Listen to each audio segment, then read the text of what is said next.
Okay, I know what you're going to say. You didn't get the 2 games on time. I get that. But I was in Vegas. Not because I chose to, but because my family wanted to go spontaneously, and they said, hey, come along, and how could I turn down Vegas? I mean, come on, it's Vegas. With that in mind, I also managed to catch a Golden Knights jersey so I can burn it later. But while I was in Vegas, I didn't realize the Wild were playing it back-to-back. So I had to try and catch both games as I was walking around the Strip and doing fun stuff around Las Vegas. So I caught what I could of the games.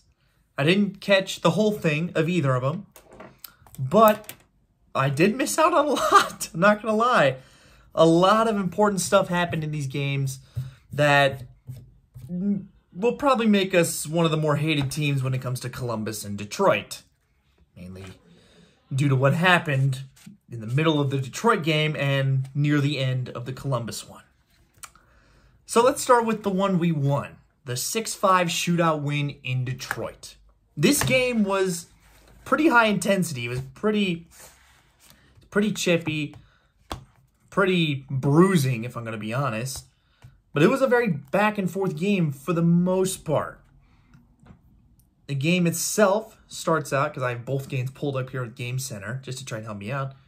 Started out for the Wild. Matthew Boldy ends up scoring less than 2 minutes in, right off of a bad misplay in front of the net, or behind the net, by the Red Wings. So, Red Wings misplay it. Goudreau's there, passes it right in front of Boldy. One-timer, it's 1-0 Wild.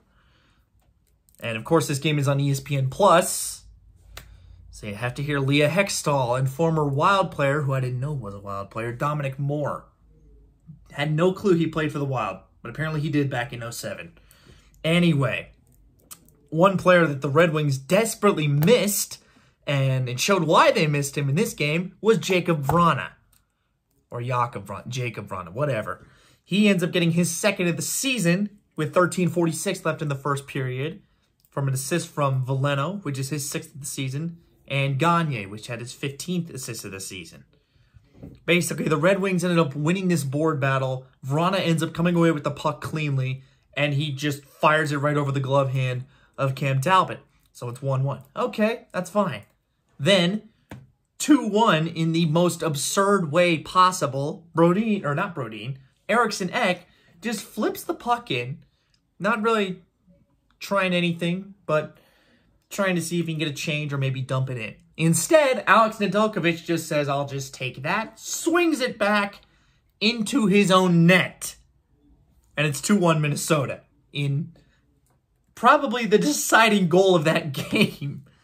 Yes, it ended in a shootout, but you shouldn't give up one that bad. And both goaltenders in this game were bad. I'm willing to admit that. Yes, there were some plays where Talbot was left out to dry, but it's still 5 goals. Okay, a timely save would be nice. And the only reason I think we won that game was, 1, we didn't give up. We obviously came back because the Red Wings started to catch some heat after they let in that horrible goal. And it was right around that time where I was cruising around, I think, was it Paris? Yeah, I think the Paris Casino was where I was at, trying to watch the Wild game on my phone, going through, nearly bumping into people, to which at that point I'm like, okay, I will just catch the games later. I will just retell it. So that's where we are now. And I would have recorded this in Vegas, but I didn't bring my equipment with me because it's Vegas. So after that horrible goal given up by Nedeljkovic, the Red Wings start to rally off more and more. Lucas Raymond gets one. Jacob Vrana gets another one on the power play. Then in the second period, Raymond gets another goal. So Raymond and Vrana have all of the Red Wings' goals right now. But that's when the Wild finally said, you know what? We're going to wake up. Matt Zuccarello gets a power play goal to make it 4-3 Detroit. And then the end of the second period happens and things become intense. There's a scram for the puck right in front of the net in the dying seconds of the second period. It's in the Red Wings' end. And as they're poking away at it, still trying to get at it, a scrum just breaks out. A giant brawl. that has multiple players going on top of each other, trying to, break up the fight, stand tough, trying to make sure everything's good.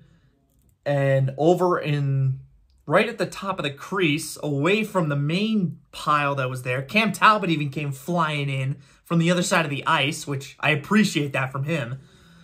But at the top of the crease was Matt Dumba and Lucas Raymond, who were tangled up together. Basically, it starts out with Dumba getting in the middle of the scrum. Somehow he gets pulled away by Raymond, who has him in a headlock briefly, and then Raymond is then on top of Dumba at one point, kind of pinning him, holding him down to the ice. Dumba tries to get the headlock off. Eventually he does, and then he piles on top of Raymond, to which he starts throwing punches and causing blood to go on the ice.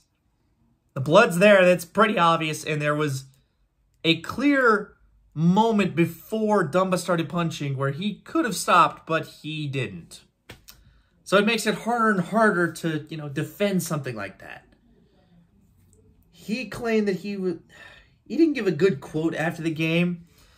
He basically just says, he basically chalks it up to something where it's like, I don't know what happened. I was seeing red. I just started throwing punches. I kind of blacked out. Like, it doesn't seem like a good defense. It really doesn't. Again, it makes it hard to try and justify what he's doing, because if he's doing that and causing blood to go on the ice to a young star, it doesn't look good at all. And I'm willing to bet most Wild fans,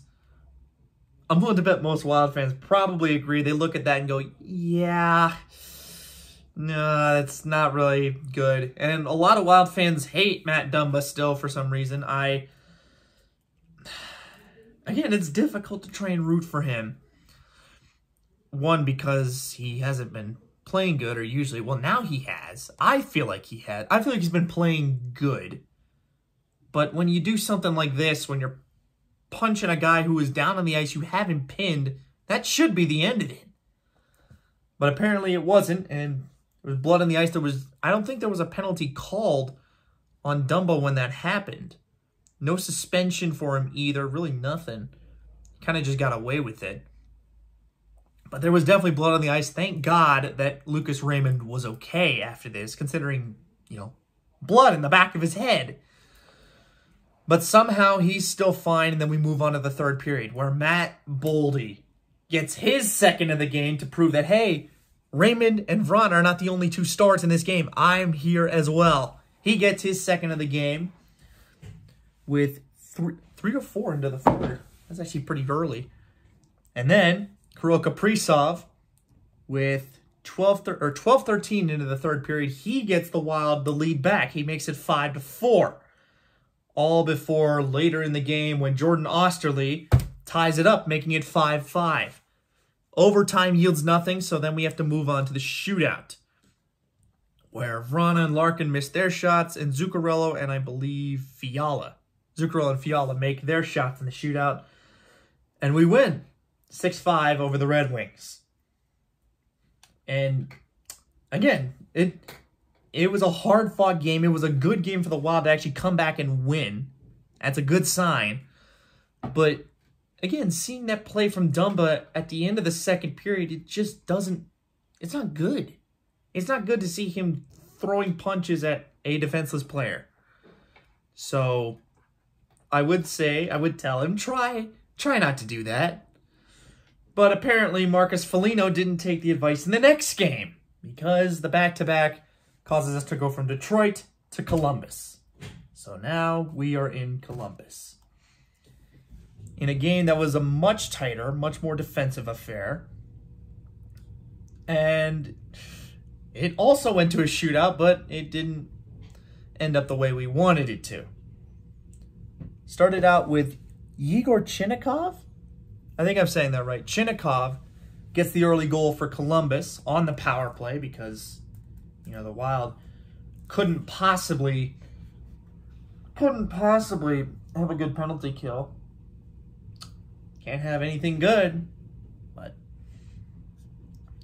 honestly, the penalty kill might be one of our main issues. But let's continue, because Kirill Kaprizov in this period also managed to get a power play goal to tie it back 1-1. And it was funny because I was trying to watch this at the form shops in Caesars Palace, and as we were walking out, it was 1-0. It was 1-0 Columbus. And I had walked out of the form shops, and then I had lost connection. So because of that, I wasn't able to see what had happened. But as I was walking out, it was right when it was turning into a 5-on-3 for Columbus. Somehow, or actually it was a penalty for Greenway, but then there were 2 penalties by Columbus at the end of this period. Yep. Zach Werenski holding against Connor Dewar, and then Corrali roughing against Kirill Kaprizov, therefore making it a 4-on-3 for Minnesota, and that is when Kirill Kaprizov scored. And that ties the game 1-1. Oh, it won't let me scroll up now. Because again, I was not able to see most of this game because I was out having fun in Vegas.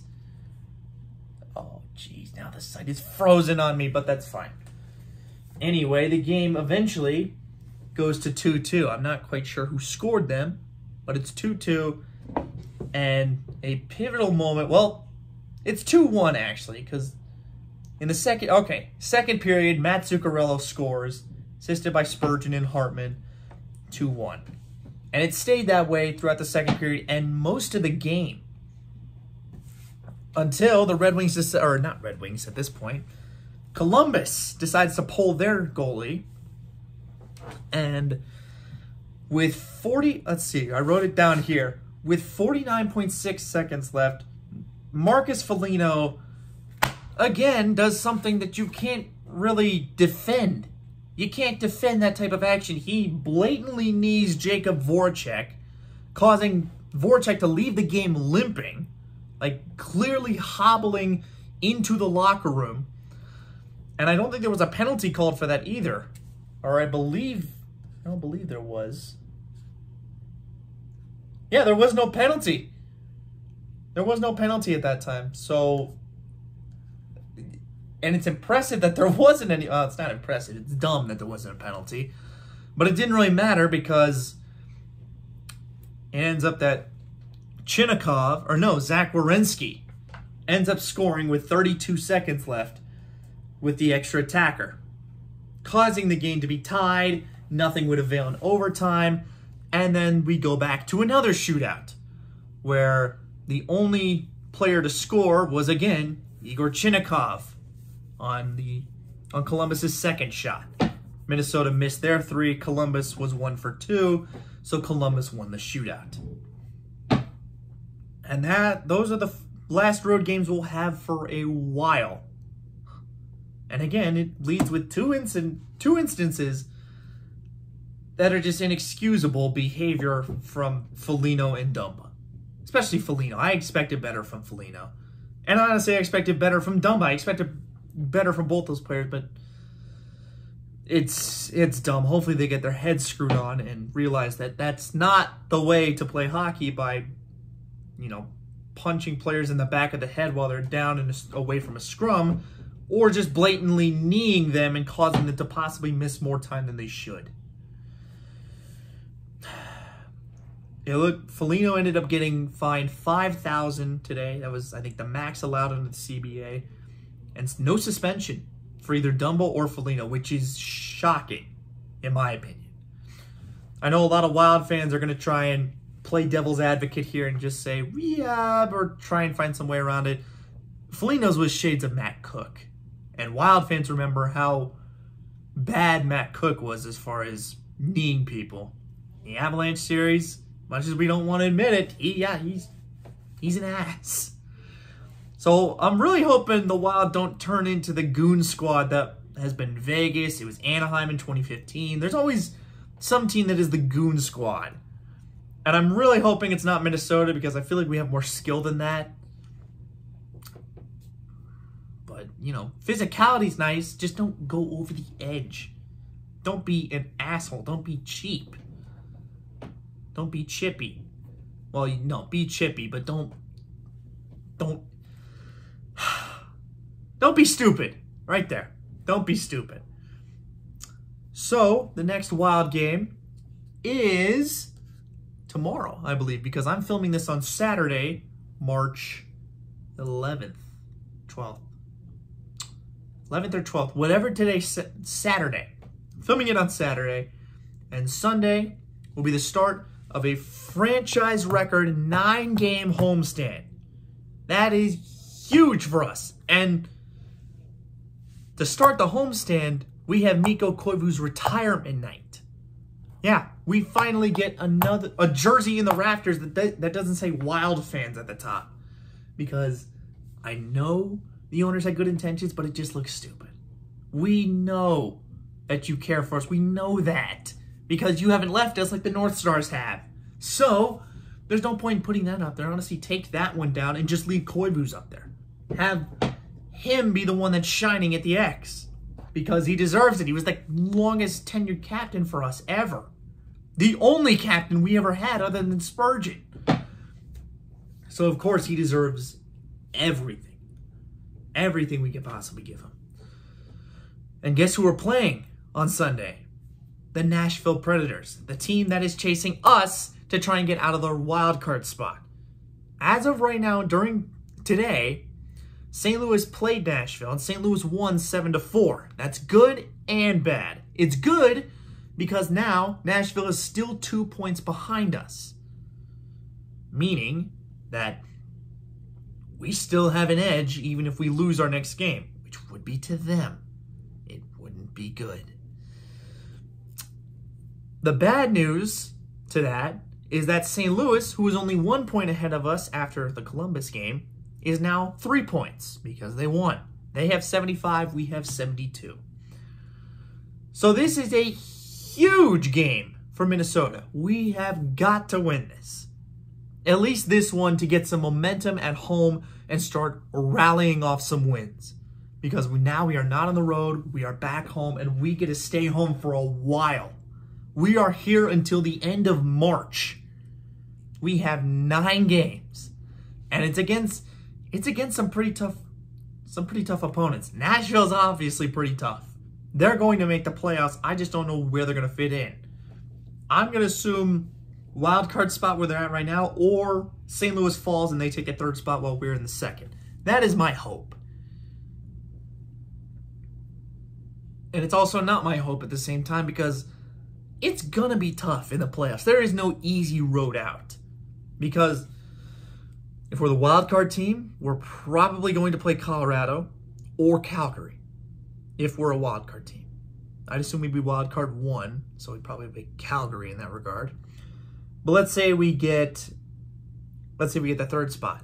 Then in that case, we're playing either St. Louis or Nashville. 2nd spot's the same thing, we just have home ice, which is good.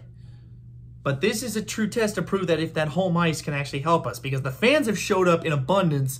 Now it's time for that to reflect on the ice. You need this team to rally off some wins. So through the 9-game homestand, it starts off tomorrow, March 13th. So today's the 12th. March 13th is YOU KOIVU's retirement, and we host the Predators. Then, March 16th, Matt Boldy's old team comes to town. The Bruins come back to Minnesota. Then March 19th, we host the Blackhawks. Then we host Vegas. Then we host Vancouver. Then Columbus comes back. They're going to be pissed. Then we host the Avs after that. Then we host Philly. Then we host Pittsburgh. And then April 2nd is when we play our next road game in Carolina. So we have all that time. At least half of those teams are top tier. Pittsburgh is leading the Metro, I think, still. I believe. I think it's Pittsburgh that's leading the Metro. I gotta check the standings. But Pittsburgh's still good, regardless. The Avs, the best team right now in the NHL, but you know, we hate the Avs anyway, so that shouldn't be a problem. The Blue Jackets, normally I would say we don't have to worry about this one, but considering what just happened and the fact that we injured Jacob Voracek and possibly Patrick Laine, but definitely Voracek. We definitely need him. They're going to be pissed off about that. Luckily, we'll be home for that, so we don't have to have the wrath of Ohio come back at us, which isn't that much, come to think of it. The Canucks, that's a team that's on the rise. Many don't realize that they're actually pretty close to a wild card spot in the West because the West is wide open. And since the Canucks, under Barbecue Bruce, we all remember him, under Barbecue Bruce, they have now started to become a team, become an actual team that could sneak into the playoffs as a wild card team. That is a legit possibility for the Canucks, so they're going to take that game seriously. Vegas, hello, we just played them in a playoff series, so we hate them. Chicago, it's the Blackhawks, we hate them. It's Boston, it's a good team anyway. All of these teams are good except for Philly. And historically, the Wild actually have a losing record against Philly, so there's another reason to hate them. That entire 9-game homestand is going to be tough, so thank God we're at home for that. Thank God the players can stay where they're at. They can just chill. They can go to the rink. It's a nice break in between. There's often like 3-day rests in between some of these games, especially these first 3. So you have March 13th, which is tomorrow. Then 3 days later, we play on Wednesday. Then 3 days later, we play on Saturday. That's a good period to get some rest. And those are arguably the easier opponents. Because, again, tomorrow is Nashville. Wednesday, March 16th, that's Boston. And then Saturday, March 19th, that's the Blackhawks. Then we start doing the back-to-backs. The 21st, or not back-to-back is what I mean. I mean, like, game, rest, game, as far as the day goes. So then March 21st, we host Vegas. Then another 3-day break, which is good.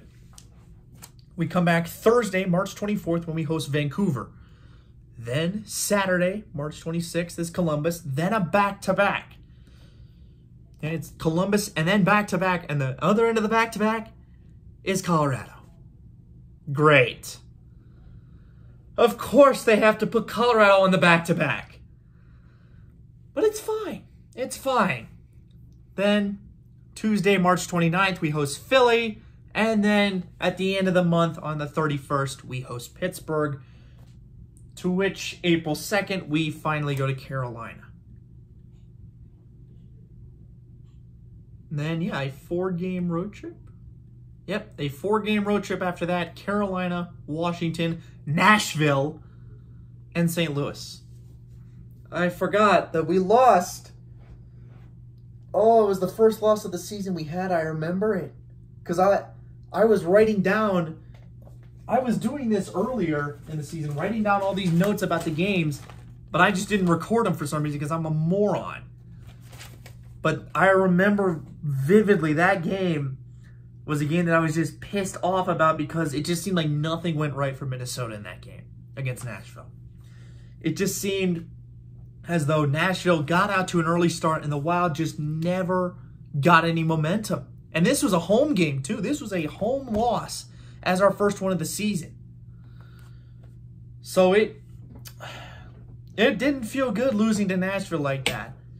And this is back at a time when nobody really expected much from Nashville. Look at them now. They are now one of the better teams in the West. The Blues are still rolling. Nashville's obviously rolling. We need to be rolling with them. We need to be like we were when we were near the top of the NHL. We were on fire. Everything was going right. It needs to stay that way in order for us to get any momentum through this 9-game homestand. And again, 9-game homestand.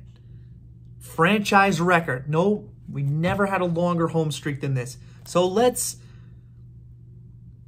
do good on this home streak. Let's actually put up a good number of points and get ourselves in a good position for the playoffs. And actually make the playoffs too, because that's also a possibility where we could just fall out of them altogether. Let's not. Let's not. I really want this team to make the playoffs because I feel like they can actually go on a run. I think they can. I've seen some of the stuff they've done, the way they've been able to come back. Sure, that was early in the season, but they're fighting back. This is tough right now. It's only going to get tougher. So let's make sure we win. Win, win, win, win, win, win, win, win, win, win, win. All throughout that 9-game homestand. But, as always, I will keep track with these games, especially a hell of a lot more now that I'm not taking trips to Vegas. So these videos will come out on time now, and I will see you guys on Sunday. So, be sure to like, be sure to subscribe. I'm still going to follow the Wild throughout the entire season, up until either we're holding the Stanley Cup or I'm going to be drinking liquor. Whatever happens, happens. And as always, I will see you guys later.